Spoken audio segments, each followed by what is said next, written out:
చేతి వంటకి స్వాగతం। ఈ రోజు మన వంటగదిలో ఒక మంచి రెసిపీ చూపించబోతున్నానండి। అదేమిటంటే బూందీ కర్రీ అండి। ఇది ఇంట్లో కూరగాయలు ఏమన్నా లేనప్పుడు మనకి ఈజీగా అయిపోయే రెసిపీ। దీన్ని మీరు కూడా ట్రై చేసి చూడండి। ముందుగా కొద్దిగా ఆయిల్ వేసుకోవాలండి। నేను 3 ఉల్లిపాయలు తీసుకున్నానండి। వాటిని చిన్న చిన్న ముక్కలుగా కట్ చేసుకోవాలి। 5 పచ్చిమిరపకాయలు,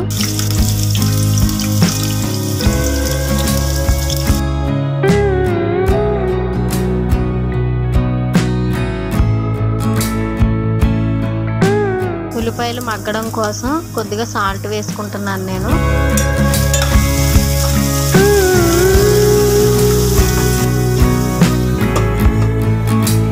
ఉల్లిపాయలు కొద్దిగా మగ్గిన తర్వాత చిన్న చిన్నగా కట్ చేసుకున్న టమాటా ముక్కలను వేసుకోవాలి।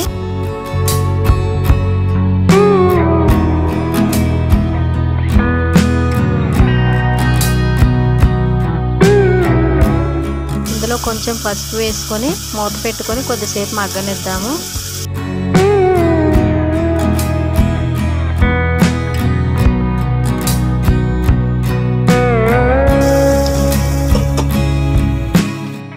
ఉల్లిపాయలు టమాటాలు మగ్గిన తర్వాత ఒక చిన్న అల్లం ముక్క, 3 వెల్లుల్లిపాయ రబ్బలు కచ్చాబచ్చా దంచుకొని వేసుకోవాలండి।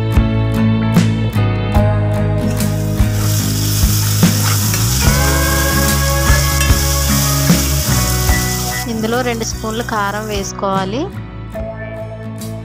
కారం కూడా పచ్చివాసన పోయేంత వరకు కొద్దిసేపు మగ్గనిచ్చుకుందాము।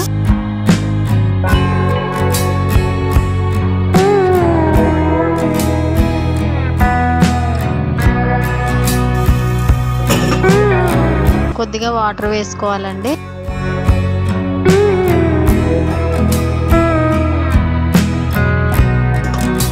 కొద్దిగా వాటర్ వేసుకున్న తర్వాత దగ్గర పడేంత వరకు ఉడికించుకోవాలి। ఈ బూందీ కర్రీ అన్నది దించే ముందే మనం బూందీని వేసుకోవాలండి।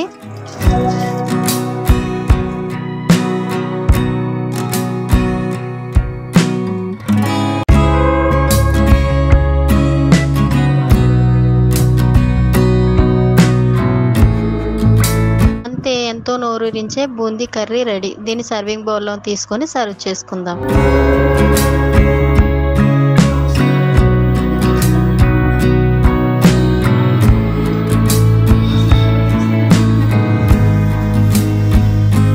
ప్లీజ్ సబ్స్క్రైబ్ అమ్మమ్మ చేతి వంట।